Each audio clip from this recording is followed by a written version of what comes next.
So now we're going to be talking about two amazing historical figures that really influenced the queer rights movement and their effect.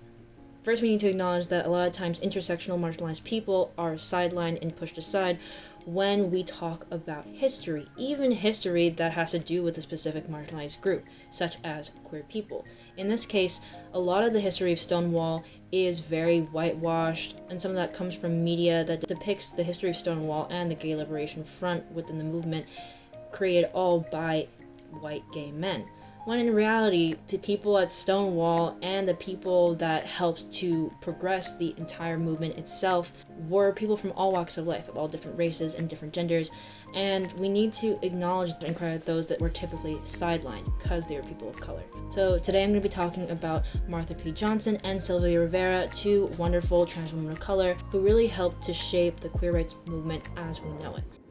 So I'll try to make a pretty general summary. So let me talk a little bit about Martha P. Johnson. Martha P. Johnson had a Christian upbringing and a pretty difficult childhood. She was also restricted from dressing how she wanted and expressing herself. After she graduated high school in New Jersey, she ended up moving to New York City with a bag of clothes and $15 in her pocket. She was homeless and struggled to make ends meet. She was forced into sex work. But she ended up finding joy as a drag queen and soon became known in the community as a drag mother who helped the homeless LGBTQ+ youth in the area. She was known to be very glamorous with an eccentric style. She was fearless and bold as an activist even while she struggled with her mental health and frequent police encounters all the time.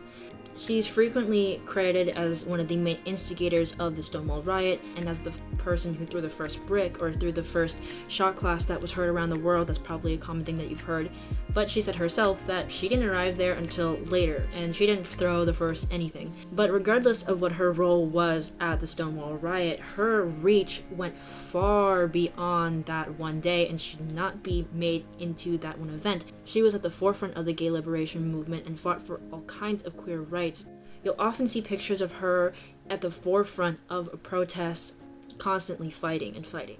Now, Sylvia Rivera and Martha P. Johnson were actually close friends, and they had a lot of similarities within their lives. Sylvia Rivera also had an extremely rough childhood. She became an orphan when she was just a toddler, and she ended up being raised by her grandmother, who was abused. Later, when she was only 11, she began to live in New York City alone and was forced into sex work as a child. She later met a group of drag queens who let her into their circle and helped her understand more about herself, her identity, and gave her a little bit more stability. Marsha was one of the earliest friends that she made, someone who had similar interests as her in drag, and for both of them, their activism took place at a very critical moment during the civil rights movement, the women's rights movement, the Vietnam War protests, and she was only 17 during the Stonewall riots.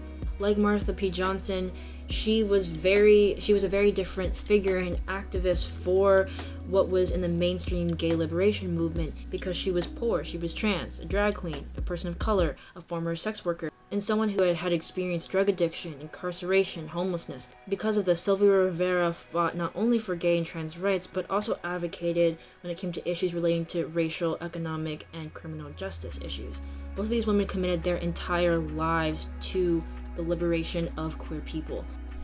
And Martha P. Johnson had a huge influence over this movement in various areas of activism. She was always seen in protests, in marches. She was helping to organize things. One of her most notable accomplishments was the creation of STAR, or the Street Transvestite Action Revolutionaries. Transvestite is an outdated term, so it is now called the Street Transgender Action Revolutionaries, just so you know. Transgender was helping homeless queer youth to get off of the streets and to have a source of shelter, particularly transgender youth because they were at a higher risk of going towards sex work in order to pay for ends meet. So this organization was open and helped house people in New York City, Chicago, California, even a little bit in England for a bit. And it was an amazing, amazing thing. So then what happened to these women? And what does that say about the treatment of trans women of color? Sylvia Rivera was also at the forefront of multiple organizations along with these protests. And a lot of the work that she did was with legislation. Sadly, there were a lot of times when Rivera would help to get certain laws passed that benefited gay people, but it would not include trans people. So then there were these quote-unquote backroom deals made by white gay activists who were anti-trans and made these deals that, okay, we'll give you some rights here, but we cannot include trans people. We just don't want to do it. And they were like, all right.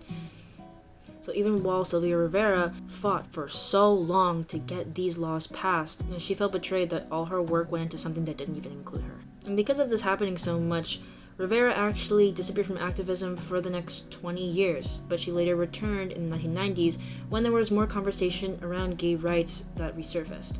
Even on her deathbed, she talked about how important it was that we are more inclusive of people when we're talking about our rights.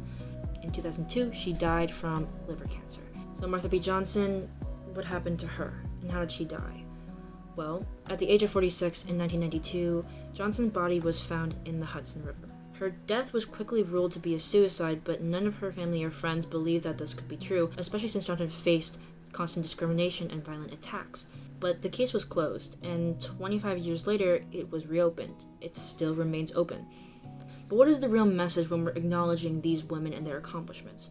Well, not only should they just be acknowledged because of what a critical role that they played within the movement, but we also need to understand that trans women of color playing such a vital role, even while being the people that are most at risk for poverty, oppression, and instability, and still being on the front lines of the movement, that they deserve to be credited for that, especially since what they accomplished in their life was extremely impressive. While it's important to acknowledge the hardships that come with being trans and understanding how trans people of color are given so many disadvantages, we also need to understand that in acknowledging history, we also can't define transness as being a tragedy, and that these women were more than just their transness and bad things that happened to them.